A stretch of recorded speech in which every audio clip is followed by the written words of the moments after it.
Hello again. I try to touch on things that a lot of people don't touch on. There's a lot of bench pressing videos on YouTube, and so I watch a lot of them. And so one of the things I try to do is take what I can use from them and also look and see what's not usable for me. And some of the things that I criticize a lot of people on, which I know I shouldn't, but I can't help myself since I love the bench press, is how they set up. You see people do the whole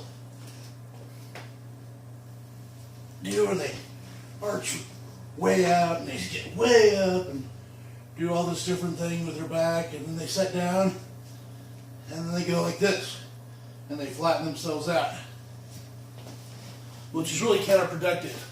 They go through a whole production of setting up, getting set, and they go from being this to this, and then they bench, when you can just lay there and just do this.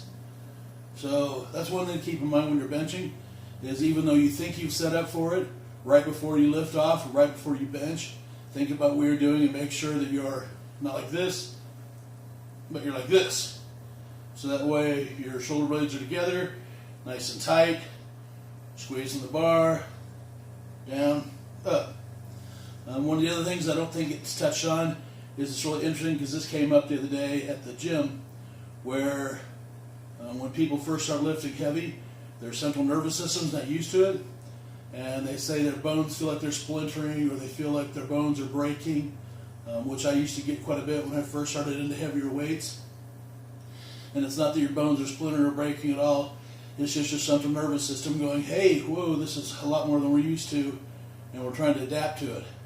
So when I first started getting that feeling, it's usually scary for people, but now I've learned to embrace it, and I actually like that feeling. That means I'm moving up a level. I hit 585.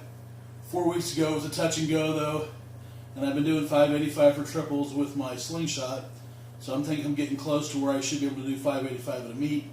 So I've got a meet coming up in 2 weeks, and I'll probably start out with an opener of like 520 or 530, go ahead and do 560 or 565, and then go ahead and try to move up from there and do 575, 585, somewhere around there. And hopefully I get all 3 lifts, so I get a 4th lift in, and maybe try to go for 600. It'd be a nice thing.